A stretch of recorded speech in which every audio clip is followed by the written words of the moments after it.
So for this first practice, I'm just warming up the trigger finger a little bit. So the first beep was going to be the indicator for me to draw.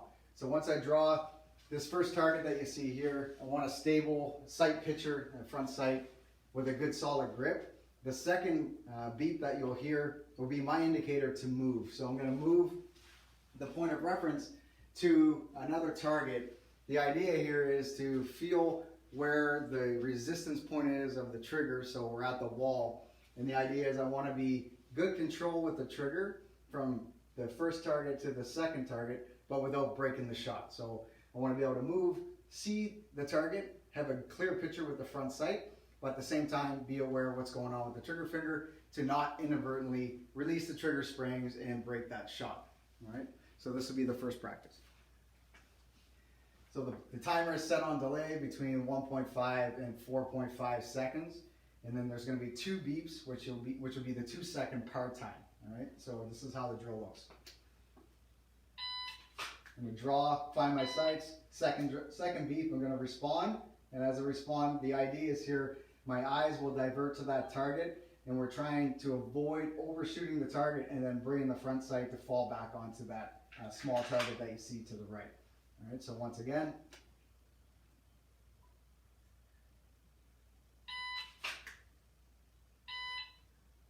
So I went a little bit far that time, a little bit too aggressive from the first target to the second target, ended up overshooting and trying to bring it back a little bit. So the idea with the clean draw, so I'll use it from this angle so you can see. So the draw is really important. When we draw, we want to ensure that we have a solid grip on the pistol. If the grip is flawed at the very beginning, the rest of the drill becomes not impossible to sustain. You can definitely recover from it, but it's more labor. All right, so on the draw, we're in a relaxed position. As we draw, we react to the buzzer. As we draw, we want to ensure that the support hand is somewhere along the midline or as close to the trigger guard as possible. That feels comfortable and efficient for your body movement and mechanics. All right. So if the movement feels labor, try to relax a little bit. Relax your shoulders. Have your shoulders in line with your ears, and this is referred to as the neutral position. So your shoulders are neutral with your ears. Sometimes we have a tendency to kind of shrug our shoulders because we want to move fast, and that's fine. We do want to move fast, but you'll find that the more relaxed you are, the faster and smoother you'll move. All right, so once again, from this position, nice and relaxed. I'm going to react to the buzzer. The second buzzer is going to give me an indicator, and what I'm trying to do is maintain that position of slack in the trigger, but without breaking the shot. All right, so we go from point A to point B, but the entire time the finger is on the trigger.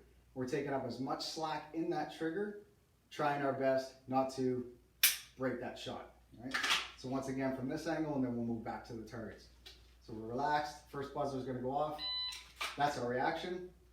Second reaction, and then whatever that point of reference is that you're focused on, what we're trying to do is maintain that front sight focus, but without looking for it, all right, or shrugging the shoulders. So the more efficient you can move from point A to point B, point A to point B, with the trigger prepped, as if you wanted to take a shot, what you'll find is the efficiency of that movement over time will become less laborsome, all right?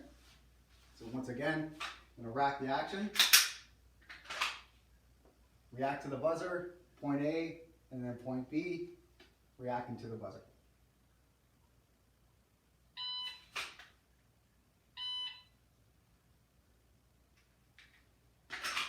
At that time, I was unable to see the sight when I first got to the second target, so I had to make a small little adjustment with the wrist, with the master hand wrist.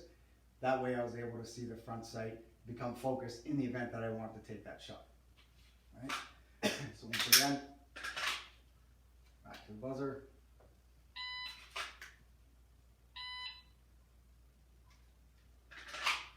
So pay particular close attention to the support hand, what's happening with the support hand. So I'm going to react to this target here.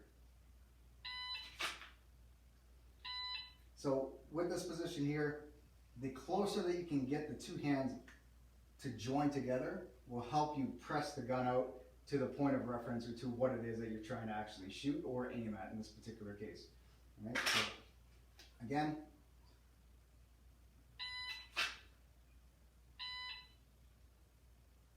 and that one felt pretty good. So when I set up a practice for dry fire, I don't necessarily set a time limit or a time prep for myself. So I don't say, all right, I'm going to go dry fire for 20 minutes, or I'm going to go dry fire for 30 minutes. Normally what I'll do is I'll set out a specific practice, and I'll continue that practice until I've done about 5 consistently the way I would like. All right, so if those 5 are the desired effect of what I'm trying to achieve, then normally I'll stop there and then push myself or try another dry fire practice. So for this particular one, it's just trigger manipulation, trigger warm up, really is what it is. So once I've done this, 5 times consecutively, then I would move on to something else. Why 5? To me, 5 is a good number of confidence and consistency. Sometimes we do 2 in a row, feel good, we move on, but really, one of those 2 might have been a fluke or might not have been exactly what you were after. So for me personally, I don't necessarily, box myself up with a time period, but more in efficiency, effectiveness, as well as consistency. So for me, 5 consistent, good runs in a row, that's a good indicator I can move on to another practice.